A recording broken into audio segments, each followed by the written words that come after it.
Assalamualaikum warahmatullahi wabarakatuh. Salam sejahtera untuk kita semua. Perkenalkan, saya Apoteker Siti Rohmana, M.Clin Farm, dosen tetap pada program studi Sarjana Farmasi Klinis, Fakultas Farmasi Universitas Mula Warman, Samarinda, Kalimantan Timur. Pada kesempatan ini, saya akan memaparkan pelaksanaan pembelajaran pada mata kuliah yang saya ampu, sesuai pada bidang keahlian saya, yaitu Pharmaceutical Care 3. Mata kuliah ini merupakan mata kuliah wajib bagi mahasiswa program studi farmasi klinis pada semester 4 dengan bobot 2 SKS. Perkuliahan dilaksanakan dalam 16 kali pertemuan pembelajaran yang terdiri dari penyampaian materi, implementasi pembelajaran berbasis project atau project-based learning, serta terdapat 2 kali evaluasi, yaitu ujian tengah semester atau UTS dan ujian akhir semester atau UAS. Baik, secara umum mata kuliah ini merupakan mata kuliah yang berfokus pada penerapan ilmu farmakoterapi dalam pelayanan kefarmasian, sehingga mahasiswa diharapkan mampu menganalisis permasalahan terapi, mengidentifikasi drug-related problem, serta memberikan rekomendasi terapi yang rasional untuk meningkatkan efektivitas terapi, meminimalkan resiko efek samping, dan mendukung peningkatan kualitas hidup pasien. Mata kuliah ini mendukung capaian pembelajaran lulusan program studi yaitu CPL 4, 5, 6, 7, 8, sebagaimana telah tertuang pada rencana pembelajaran semester yang telah divalidasi oleh koordinator program studi. Adapun capaian pembelajaran mata kuliah atau CPMK ini yaitu mahasiswa mampu memahami konsep farmakoterapi serta mampu menganalisis dan menyelesaikan berbagai studi kasus secara tepat berdasarkan bukti ilmiah. Baik, pembelajaran ini merupakan penerapan pendekatan Delivery, Drug Interaction and Assessment atau DIA. Pada aspek delivery, saya menyediakan rencana pembelajaran semester atau RPS, serta bahan ajar yang dapat diakses pastinya oleh mahasiswa melalui sistem yang sudah disediakan berupa aplikasi belajar Universitas Mula Warman atau STAR, di mana materi ini dapat diakses sebelum perkuliahan dimulai. Dengan demikian, mahasiswa memiliki kesempatan mempelajari materi terlebih dahulu sehingga lebih siap mengikuti proses pembelajaran. Penyampaian materi dilakukan secara tatap muka melalui presentasi interaktif yang didukung media visual berupa gambar, ilustrasi, video, agar konsep-konsep yang kompleks dapat dipahami lebih mudah oleh mahasiswa. Kemudian pada aspek interaksi sendiri atau interaction, saya membangun komunikasi 2 arah dengan mahasiswa melalui tanya jawab dan diskusi serta kuis interaktif. Kegiatan ini bertujuan untuk mengukur pemahaman mahasiswa sekaligus melatih kemampuan berpikir kritis, komunikasi dan pemecahan masalah berdasarkan kasus klinis.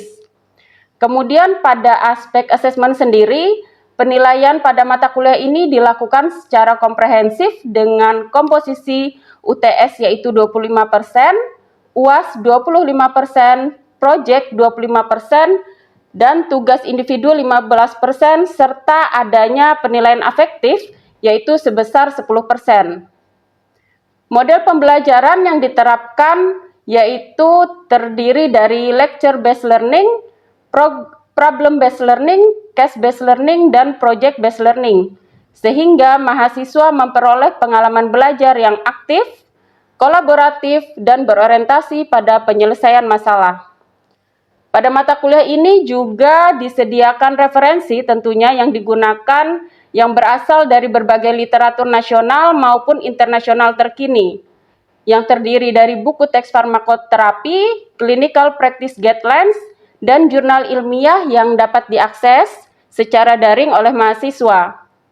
Baik, selanjutnya saya akan menampilkan proses pembelajaran pada mata kuliah Pharmaceutical Care 3 dengan materi Human Immunodeficiency Virus atau HIV pada pertemuan ketiga.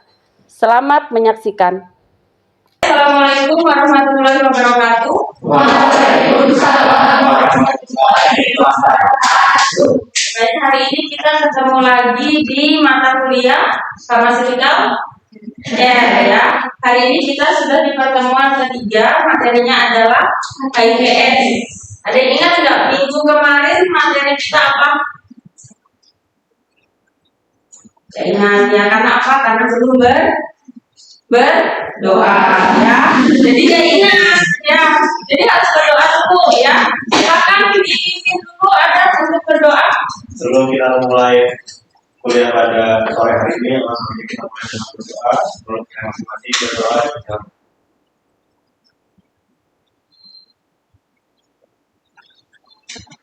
berdoa dulu. Baik, terima kasih ya. Minggu kemarin kita tentang diare. Ya, ingat kan minggu kemarin? Coba ada yang ingat untuk diare itu definisinya apa kemarin? Diare kondisi ketika 4 kali sehari, 3 kali sehari. Konsistennya gimana? Bentuk fesesnya cair ya. Ini kita belajar tentang HIV/AIDS ya. HIV/AIDS ada yang tahu definisinya apa? Apa ada? Kalau dari kepanjangannya human immunodeficiency virus, di mana menjadi definisi pada sel imunnya seperti dari virus HIV. Oke, kita lihat definisinya. Ya, jadi HIV human immunodeficiency virus, kondisi virus yang menginfeksi sel darah putih. Ya, jadi ini banyak nih terjadi sekarang di Samarinda, lagi hype-hype-nya nih, ya kan? Lagi banyak pemerintah untuk mengejar supaya bisa penurunan. Ya, masalahnya apa ini HIV? Penyebab utamanya apa? Homoseksual ya, suka berganti-ganti jenis pasangan atau ternyata pasangan sesama jenis ya. Kemudian rute penularannya, yang pertama adalah seksual, yang kedua parenteral, yang ketiga perinatal.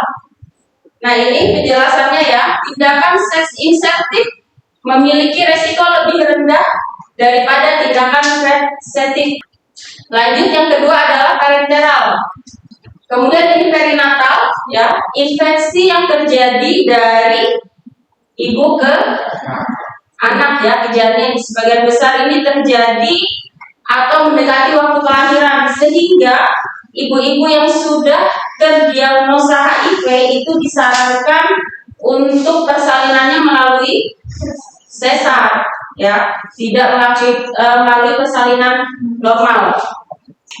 Pencegahannya, yang pertama adalah pasti menggunakan ARV. ARV ini singkatan dari antiretroviral virus ya, pencegahan penularan yang paling utama. Kemudian pemberian ARV lebih dini itu menurunkan penularan sebesar 93%. Jadi sangat tinggi. Tergantung lagi nih pasiennya, ketika sudah direkomendasikan penggunaan obat HIV, apakah pasien ini rutin mengkonsumsi atau tidak? Ya, kalau dia tidak rutin mengkonsumsi, otomatis sistem imun pasien semakin diserang. Sehingga kita tidak bisa sebenarnya membedakan secara kasat mata pasien yang terkena HIV dan pasien yang sehat. Kalau dia bisa menjaga mengkonsumsi obat secara teratur, maka dia akan hidup seperti biasa, tidak akan terlihat badannya tidak akan terlihat lebih kurus gitu ya, normal saja. Kemudian terapi ARV harus disertai dengan pengurangan perilaku. Tadi bilang percuma kalau pasiennya sudah disupport obat tapi perilakunya terus berjalan, dua-duanya jalan gitu ya, biar seimbang ya, nggak bisa. Jadi harus perilakunya di stop, kemudian obatnya dikonsumsi. Kemudian pencegahan penularan dari ibu ke anak. Pemberian terapi ARV pada ibu hamil. Jadi dalam kondisi ibu hamil kan obat-obatan itu ada kategori apa aja? Keamanan pada ibu hamil? A, B, C, D, E, dan X. Ya, ada 5 kategori. Pada kondisi ibu hamil terkena HIV, maka obat harus diberikan walaupun kategorinya masuk kategori D. Ya, jadi pertimbangannya mana? Efektivitas dibandingkan dengan keamanan. Kalau ternyata pasiennya ini tidak diberi obat karena kategorinya kategori D, tapi penurunan imunitasnya semakin cepat dibandingkan obat diberikan dan ternyata terkena efek samping, mana yang lebih efektif untuk pasien ini? Ya, tetap harus diberikan obat efektifnya daripada sistem imunnya semakin diserang, ibunya semakin tidak sehat. Ya. Kemudian persalinan yang aman tadi bagaimana? Sesar. Pemberian terapi ARV profilaksis. Nah, ini kasihannya pada bayinya. Jadi bayinya pun sejak lahir sudah diberi profilaksis. Bu, apakah tidak dicek dulu gitu ya? Pasien ini terkena HIV atau tidak? Tidak dicek langsung diberi profilaksis. Langsung dikasih pencegahan karena sudah adanya inang, dicurigai adanya inang di dalam tubuh bayi. Pemberian nutrisi yang aman pada bayi melalui apa? Pakai ASI? Ya, tidak disarankan ya melalui ASI, tapi melalui PASI, pengganti ASI. Seluruh ibu hamil dengan infeksi HIV diberi terapi ARV. Ya, tidak melihat bagaimana kondisinya. Kemudian ada pemeriksaan CD4, salah satu parameter untuk melihat bagaimana kekebalan sistem imun tubuh ibu.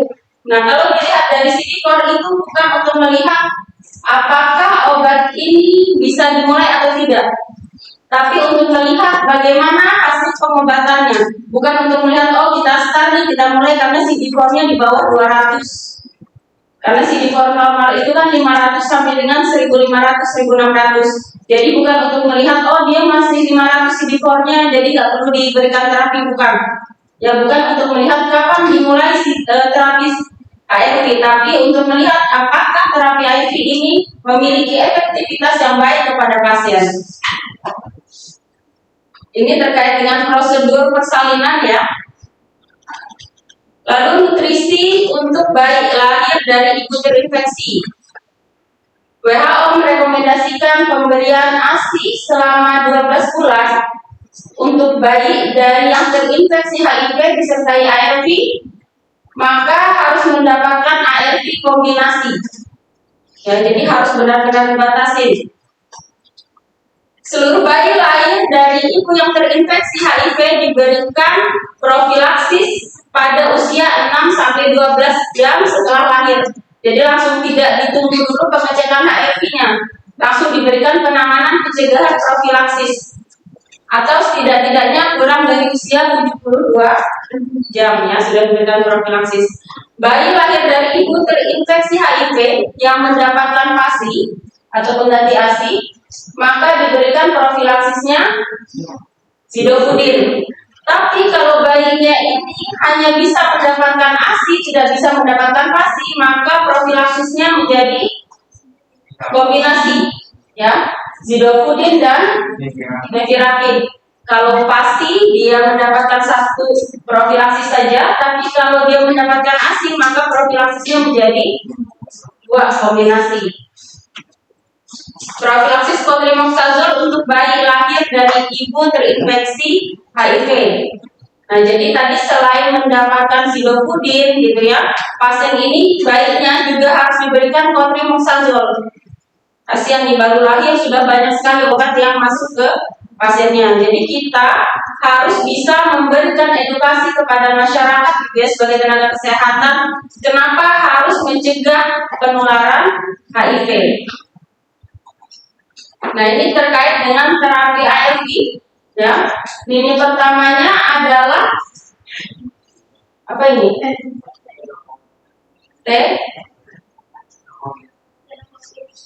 Tenofovir sama oke.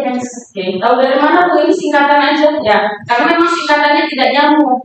Ya, beda kalau misalkan singkatannya obat tuberkulosis. Ya, kalau tuberkulosis apa regimennya? HRZE hanya R-nya terus tambutol, dia mudah untuk dihafal ya, tapi untuk terapi ARV ini dia singkatannya memang harus kalian tahu ya. Sidofudin singkatannya AZT, Ya, tidak nyambung, agak susah untuk dihafal. Kemudian lamivudin 3TC. Ya, jadi kalian hafalkan ini untuk terapi lini pertama. Ini untuk alternatifnya. Oke. Nah, untuk efek sampingnya, ya, semua obat punya efek samping. Ya, tapi tergantung tadi mana yang kita lihat efek samping dibandingkan dengan efektivitas terapinya mana, ya. Oke, ini video kita lihat dulu.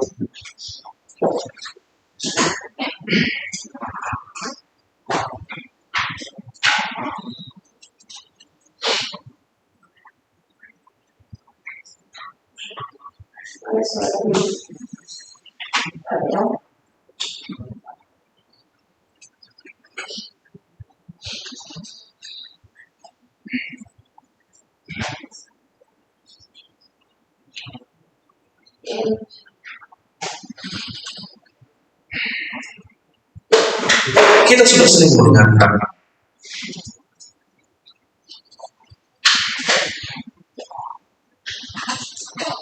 HIV/AIDS, penyakit yang menular lewat hubungan seksual, kontak dengan cairan.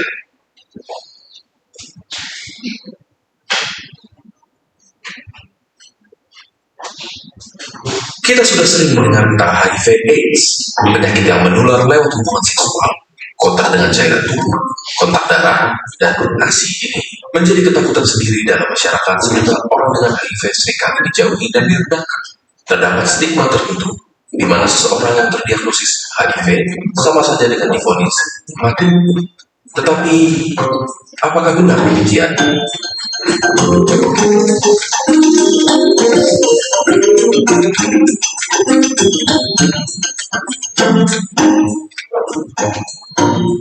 HIV bekerja dengan melemahkan sistem kekebalan tubuh. Virus ini bekerja perlahan dan sulit untuk mendeteksi gejala awalnya, dan hanya dapat diketahui dengan tes laboratorium pada tahap awal. Semula, gejala yang ada berupa demam, keringat malam, sariawan, dan dapat dibilang seperti gejala flu, merupakan fase pertama dari infeksi HIV. Pada fase kedua, virus berkembang biak secara perlahan tanpa memberikan gejala sama sekali. Rata-rata infeksi HIV berkembang menjadi AIDS, Acquired Immunodeficiency Syndrome, yaitu fase ketiga di mana kekebalan tubuh sangatlah lemah sehingga kuman yang ada di sekitar kita dapat dengan mudah masuk ke tubuh tanpa perlawanan yang berarti. AIDS rata-rata terjadi setelah 10 tahun terinfeksi HIV. Lalu, apa yang bisa kita lakukan untuk mengatasinya? Obat antiretroviral sebagai pengobatan HIV tidak menyembuhkan penderita, namun mencegah pertumbuhan virus dalam tubuh. Dengan terkontrolnya jumlah virus, maka sistem kekebalan tubuh akan terlindungi dan menghindari perkembangan HIV menjadi AIDS.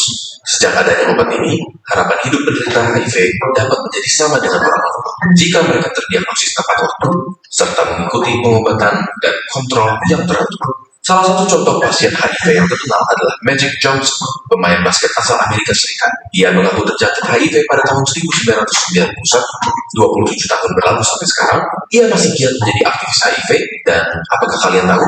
Dia tidak mempunyai keluhan medis. Mengapa bisa? Dia mengkonsumsi obatnya secara teratur. Sebagai tambahan, pasangan yang positif HIV tidak langsung ditakdirkan untuk mempunyai anak dengan HIV juga. Hal ini dihasilkan dari pengobatan yang membuat jumlah virus cukup rendah untuk tidak menginfeksi janin. Pada proses kelahiran, ibu akan menjalani kelahiran secara beda sesar sehingga menghindari kontak dengan darah ibu.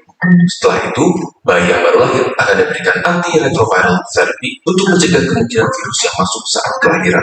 Hasilnya, dalam situasi seperti ini, kesempatan bayi untuk tertular HIV dari orang tuanya diperkirakan kurang dari 1 dari 100. Memang kesetiaan berobat adalah kunci untuk menghindari perkembangan infeksi HIV menjadi AIDS, tetapi stigma sosial yang ada menghalangi keberanian penderita untuk datang berobat rutin. Mungkin hal ini dapat diubah dari masing-masing diri kita sendiri. Memberikan dukungan dapat merubah begitu banyak kehidupan para penderita HIV untuk berani berobat dan menjalani hidup yang lebih baik. Setelah mendengar ini, apakah menurut kalian ada harapan untuk melawan HIV? Ayo kita sama-sama memberi dukungan kepada saudara-saudara kita yang sedang berjuang melawan. Bagaimana? Yang dijauhin apanya? Siapa yang dijauhin? HIV ini siapa yang dijauhin? Orangnya perilakunya ya, jadi bukan orangnya, karena dia sudah sistem imunnya yang terserang, kemudian kita jauhin orangnya, semakin tidak mau lagi mengkonsumsi obat ya.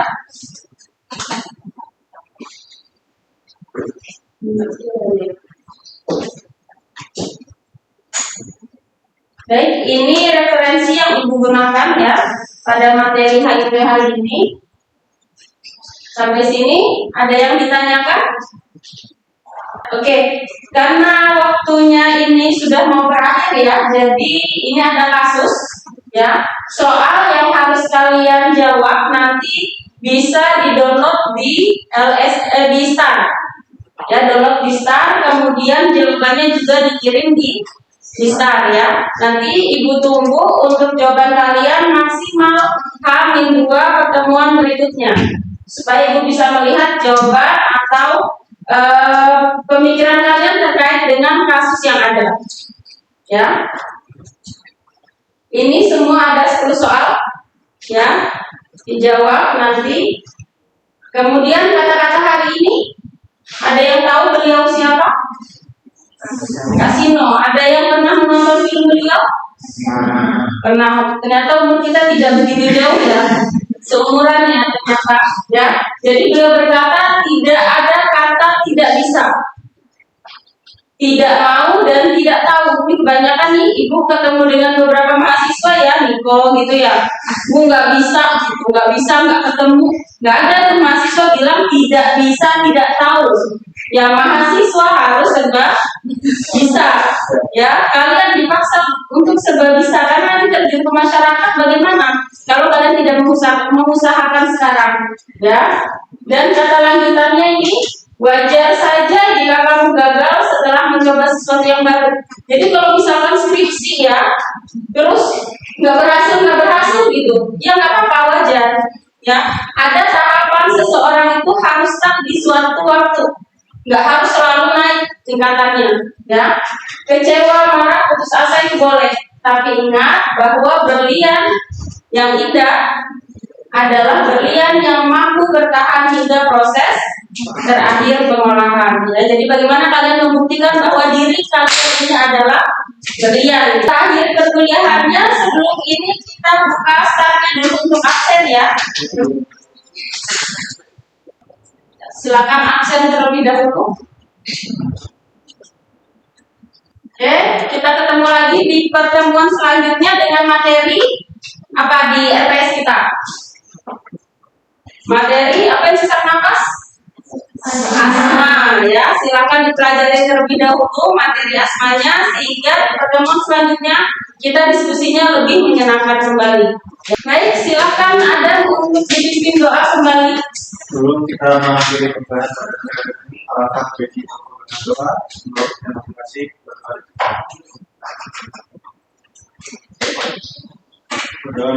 Ya, baik, terima kasih untuk kehadirannya. Sampai jumpa di pertemuan selanjutnya.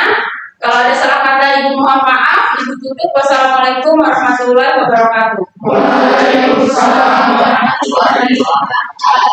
Terima kasih Ibu.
Baik, demikian proses pembelajaran pada mata kuliah Pharmaceutical Care 3 dengan materi Human Immunodeficiency Virus atau HIV yang telah saya sampaikan. Video ini merupakan bagian dari dokumen pernyataan diri dosen sebagai bentuk unjuk kinerja pelaksanaan Tridharma perguruan tinggi dalam rangka sertifikasi dosen gelombang 1 tahun 2026. Melalui tayangan ini, saya berharap dapat memberikan gambaran mengenai strategi pembelajaran yang saya terapkan untuk menciptakan proses pembelajaran yang aktif, berpusat pada mahasiswa atau student-centered learning, serta mendukung tercapainya capaian pembelajaran mata kuliah dan capaian pembelajaran lulusan tentunya. Terima kasih atas perhatiannya. Saya tutup. Wassalamualaikum warahmatullahi wabarakatuh.